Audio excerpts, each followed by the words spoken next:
tardes, días, noches, depende a qué hora veas el video.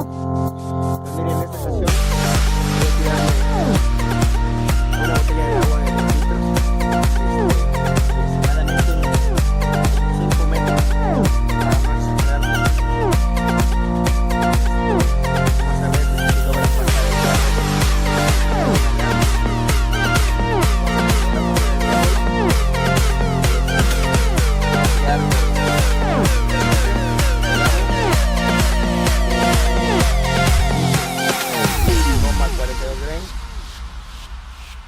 Son de domo. Al final del video les pongo la imagen de los nuevos. Voy a tirar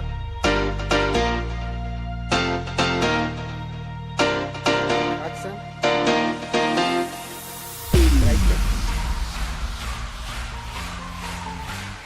igual les pongo una foto al último. Resortero 5.5. Pues con estos diábolos me han agrupado bien. Ya los utilicé para tejer iguana, boneta,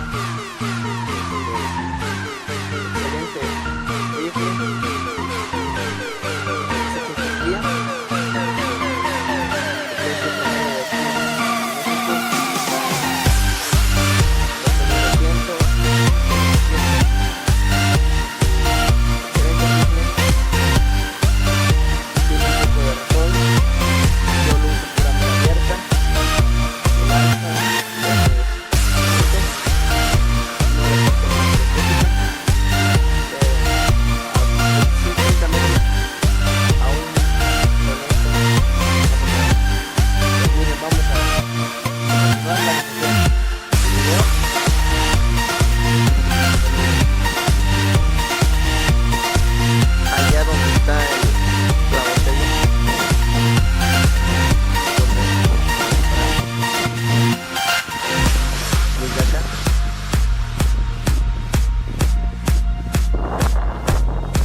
boca abajo.